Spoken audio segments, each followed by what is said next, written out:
দেখো আমার কত গয়না। আর এই যে হারটা দেখছো, এই হারটা যার সাথে আমার বিয়ে হওয়ার কথা ছিল, আমার বড় ওই বুড়ো বরটা যার কথা বলেছিলাম না, ও বানিয়ে দিয়েছে। দেখো কত ভালো লাগছে না হারটা। ওয়াও, সত্যি তো। আর এই যে এটা দেখছো তো, এগুলো আমার সব যার সাথে তোমার বিয়ে হওয়ার কথা ছিল সে কি খুব বড় লোক ছিল? খুব বড় লোক, খুব।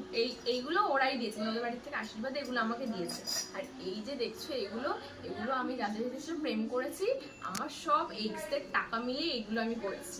বাবা, ভালো লাগছে না এই দুটো? আর এই হারটার কথা কি বলবো দিদি, বিয়ে করিনি কি হয়েছে, কিন্তু হারটা তো নিতেই হবে। এই হারটা আমার এত তোমার বাবা কি দিয়েছে? আমার বাবা দিয়েছে, দেখো আমার বাবা অনেক কিছুই দিয়েছে, ওপরে যেগুলো পড়েছে এগুলো দিয়েছে আমার বাবা। ও আচ্ছা। এই যে এগুলো সব আমার বাবা দিয়েছে। আর এই দুটো বললামই তোমার এক্সট্রা দিয়েছে। আর এটা আমার বরের, আর এটা আমার বর দিয়েছে, মানে এক্স বর? হ্যাঁ, এটা আমার না এক্স হওয়া শাশুড়ি। শাশুড়ি, আচ্ছা না হওয়া আচ্ছা, শাশুড়ি দিয়েছে।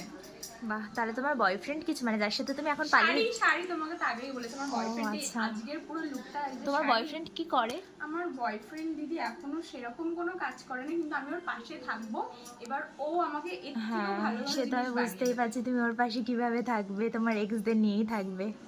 এই এক্সট্রা এগুলো দিয়েছে। হ্যাঁ।